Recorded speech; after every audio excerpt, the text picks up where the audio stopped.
Hi, I'm Evan and welcome to my fish room.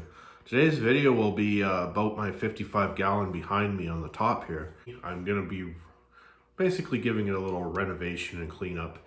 It's completely overgrown with guppy grass and I would like to remove the guppies from it. Get them more into the multi-tank system beside me here. Into the 55 I'm going to add my cardinal tetras and the fish from the 20 long up in the living room. That'd be the first tank in my last fish room tour video. Before I get into that, I would just like to thank all my new subscribers. I'm over 100 now, like 105, I think. Like, that's just incredible. I want to thank you all so much. There's really no point in doing this without you guys watching and subscribing and liking. Thank you so much. And if you're not a subscriber, please hit that subscribe button and follow along. Thank you. But without further ado, let's get into this 55. So this is the 55. I got a breeder tank on it that has nothing in it except a little washer tank. Yeah, there goes one of my nice guppies there. But as you can see, it's so overgrown with guppy grass that it's dark. So that's what it looks like now. It's got the cories, peppered cories in there, and some guppies. And there's some shrimp in there too. So I got this bin set up down here. It's just some water lettuce, it's a little guppy grass, and some duckweed that were in some of my other tanks. I kind of cleaned them up. Earl, get out of there. Silly dogs. But yeah, that's where I'll be putting the guppy grass. I like to let it sit for a while in case there's eggs in it. Like, I get a lot of cory eggs. That's how I've hatched. So I've hatched out all these cories. There's about 6 in there, usually hiding under the filter and whatever. That one's the biggest in the back corner. Oh, there's a little one with it. But yeah, that's how I've been hatching out my cories. It's just taking the guppy grass out and putting it in this tank for a while. So I'll do the same thing with that. These are the cardinals that'll be going in there, along with the ones that are already up in my 20-gallon. Top of the tank is completely grown in with, looks to me like baby water lettuce and duckweed. So I'm going to scoop the majority of that out, and some of the mature water lettuces in that bin I'll put up back in here, and hopefully the water lettuce will take over, beat out the duckweed. All right, so first I'll be removing the duckweed and the much of this water lettuce as I can. All right. I just scoop it out with my hands.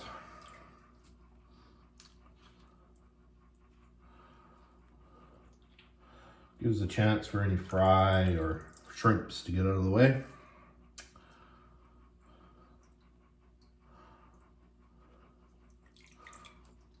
Probably not going to show this entire process. Probably going to be editing a lot of this out. You might be wondering what these pipes are on the side of my tanks. I use those to drain the water. Eventually, I have a black ABS pipe going around the front of all my stands. As this being a finished room, I didn't want to drill holes in the wall or anything like that, so everything in this fish room is freestanding. So we intend to sell this house in five years or so, maybe more. You know, life changes and whatever. But so everything's got to be freestanding in this room because I don't want to have to patch a bunch of walls or whatever when we go to sell this house. So what I intend to do is have DIY overflows set at probably about the 40% mark on each tank, but instead of using them as an overflow, I'll use them as like a pre-primed water drain system. So each one will have a valve, and when it comes time to do the water change, all I have to do is go around the room turning valves on, and the water will automatically start draining into the black ABS, which will then go to, well, actually that bin that I showed you full of plants there. And my pump will pump it to the sink. Right now I just drain I have it set up so I can drain about 2 or 3 tanks at once with these drains here into a 5-gallon pail that I have the pump set up in. And that, it's a little slower that way, and I gotta keep unplugging and plugging in the pump because the drains don't keep up with the volume of the pump. You don't want to run pumps dry.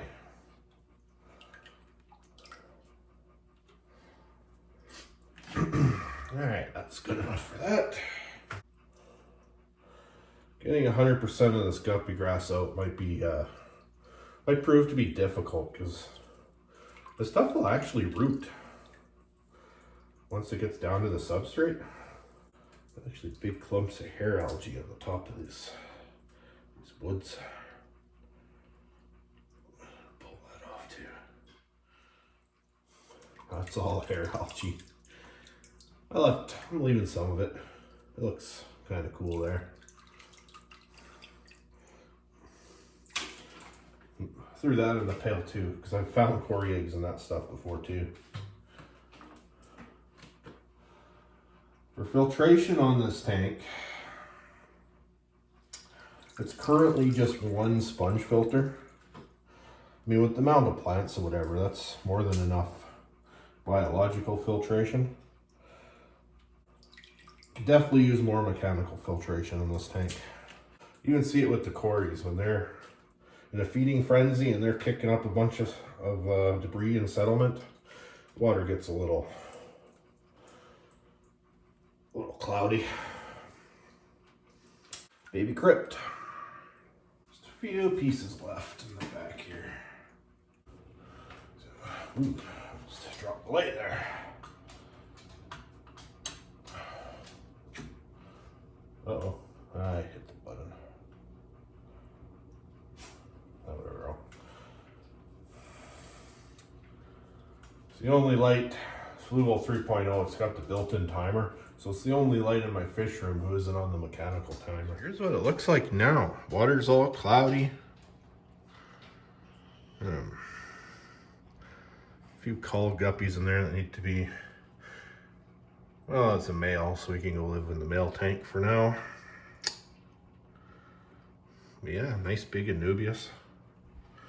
The middle there. Those crypts are growing right to the top of the tank.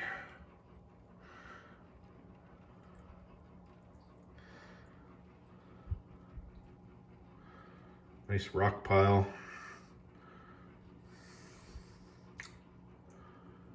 Those cories are actually colony breeding in here.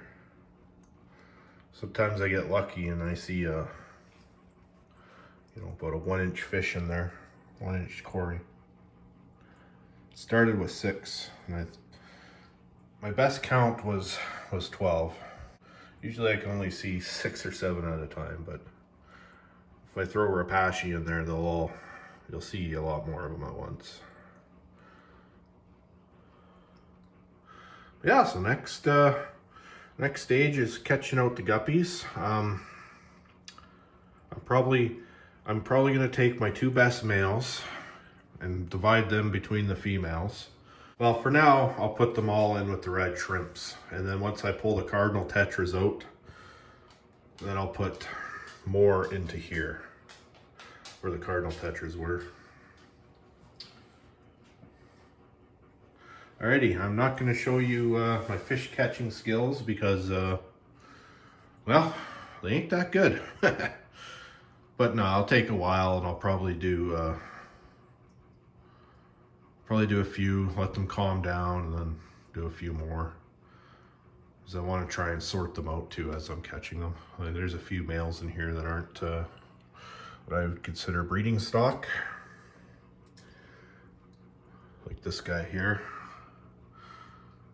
He can go live with the males, but he's definitely not one of these guys. Like that's a nice looking fish. So at this point, I got the cardinals from the multi-tank stand into the 55.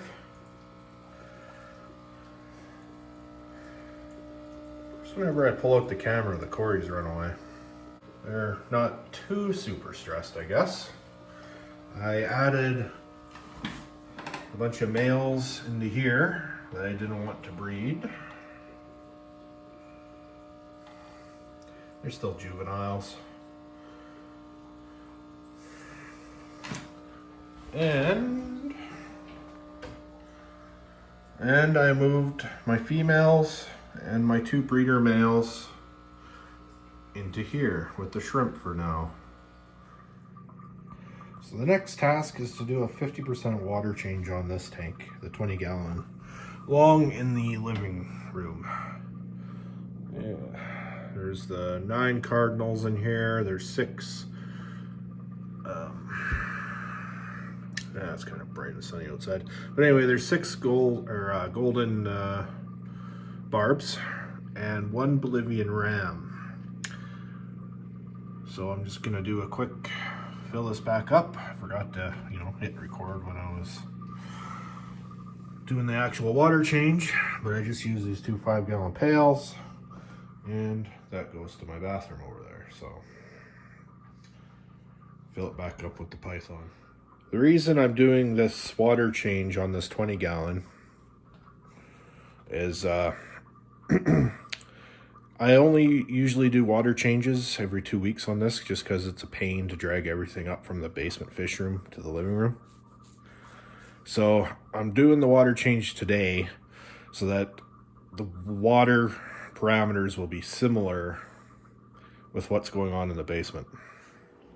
So today's day 2.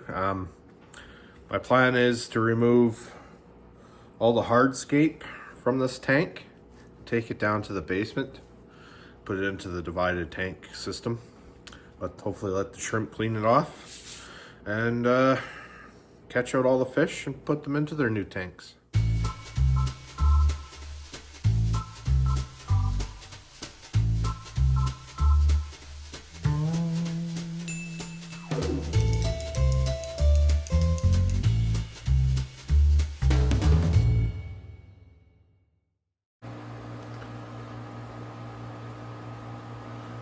So that's it. That's what it looks like. Got all the cardinal tetras in, Bolivian ram, and I put the gold barbs in there. I almost changed my mind and didn't go with the gold barbs in here, but they're all hiding in the crypts now.